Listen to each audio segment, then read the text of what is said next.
Chers compatriotes, mesdames et messieurs, le conflit armé en République démocratique du Congo est caractérisé par sa forte dimension internationale avec l'intervention directe du Rwanda, de l'Ouganda et du Burundi et l'implication des pays de la SADC et de l'EAC. En outre, de puissances étrangères et des acteurs clés de la mondialisation économique issus du secteur privé ont des intérêts stratégiques pour les minerais critiques présents dans les sous-sols congolais, notamment dans le cadre de la transition numérique et énergétique, mais aussi dans les industries de la défense et du spatial. Ainsi, les efforts à déployer pour parvenir à une solution durable à la grave crise multidimensionnelle que traverse la République démocratique du Congo devront également avoir une forte dimension internationale. Toute tentative de réduire le conflit en cours dans l'est de la République démocratique du Congo à un conflit interne en optant pour des négociations directes du gouvernement congolais avec le M23 constituerait une erreur de diagnostic majeure. Une telle approche, menée en l'absence d'une conférence internationale pour la paix en République démocratique du Congo, visant à galvaniser une volonté politique forte au niveau national, régional et international, pourrait s'apparenter soit à une méconnaissance des réalités des dynamiques existantes sur le terrain, soit à une trahison de la patrie. C'est pourquoi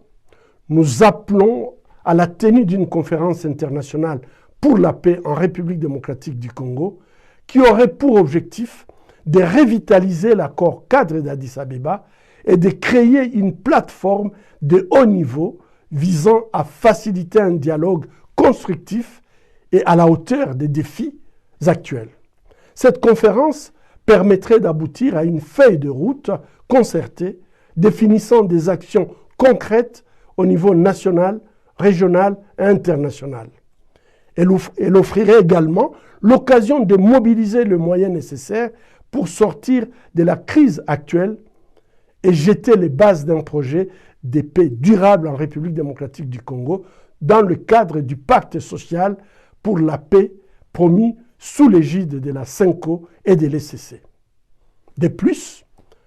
les différents mécanismes de suivi de l'accord cadre d'Addis Abeba mis en place pour garantir une mise en œuvre effective et de bonne foi des engagements de toutes les parties devront être revitalisés avec le soutien des pays et des institutions partenaires de la RDC, notamment les co-garants de l'accord cadre d'Addis Abeba.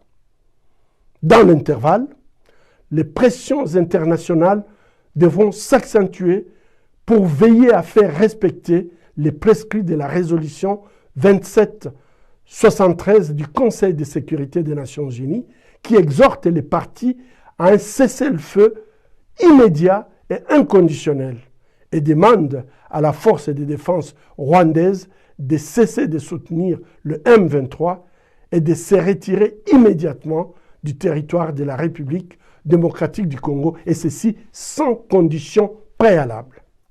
Cette résolution est une avancée significative pour la paix en République démocratique du Congo et devrait jouir d'une préséance dans toute tractation diplomatique. Dialoguer sous la menace des armes reviendrait à institutionnaliser la loi du plus fort et à conférer une légitimité à l'agression et à l'occupation illégale. Une fois ce cadre international solidifié et les différentes échelles de responsabilités clarifiées à travers un sommet international de haut niveau, des négociations directes pourraient alors être envisagées, incluant tous les groupes armés, y compris le M23, la société civile, les partis politiques et le gouvernement congolais.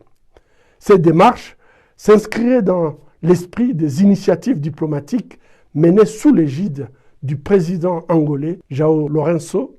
dont nous saluons les efforts. Toutefois, pour garantir une paix durable, Ces négociations devront s'insérer dans le cadre des principes fondamentaux de la Charte de l'Union africaine, garantissant la souveraineté et l'intégrité territoriale de la RDC. Procéder autrement reviendrait à mettre la charrue avant le bœuf,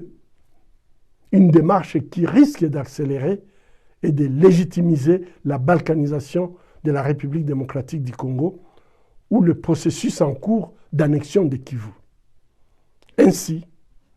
nous invitons les acteurs impliqués dans la crise et dans les tentatives d'y mettre fin, d'éviter la répétition des erreurs du passé pour ne plus léguer aux générations futures des compromissions qui hypothéqueront une fois de plus à la nation congolaise son droit à disposer d'elle-même et à vivre en paix. Je vous remercie.